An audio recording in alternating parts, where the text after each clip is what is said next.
कांद्याला किमान 1585 रुपये दर निश्चित करण्यात आला असून कांद्याचा काळाबाजार रोखण्यासाठी खरेदी केंद्रांवर इन कॅमेरा कांदा खरेदी केली जाणार आहे।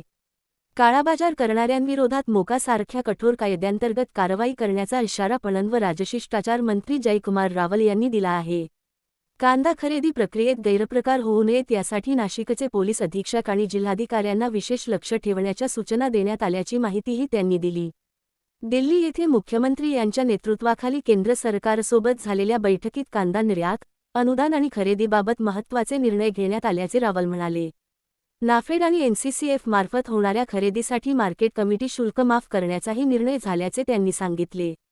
तसेच काही घटक कांद्याचे दर वाढू नयेत यासाठी अडथळे निर्माण करत असल्याचा आरोप करत अशा काळाबाजार करणाऱ्यांवर कठोर कारवाईचा इशाराही मंत्री रावल यांनी दिला आहे।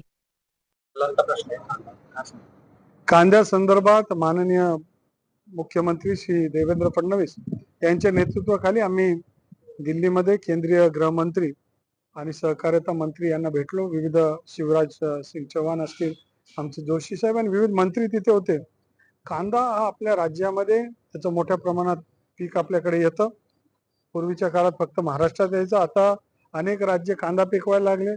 बांगलादेश आणि श्रीलंकाला कांदा जायचा, तिथेही आपल्याकडे ते पिकवायला लागले। आणि म्हणून बियाणं कुठं जाऊ नये त्याच्यावर, बियाणं जात असताना त्याच्यावर इम्पोर्ट बॅन म्हणजे एक्सपोर्ट बॅन लागावा बियाणाच्या संदर्भात, असं केलं।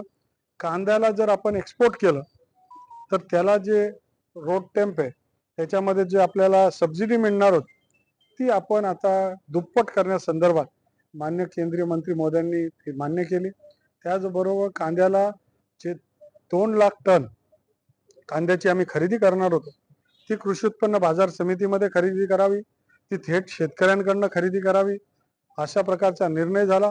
आणि त्या खरेदी होत असताना त्याला जो मार्केट सेस येईल, पणन मंत्री या नात्याने जी नाफेड आणि एनसीसीएफ मार्फत जी खरेदी कांद्यांची होईल त्याचा सेस मार्केट कमिटी माफ करेल, अशा प्रकारचा निर्णय आम्ही घेतला।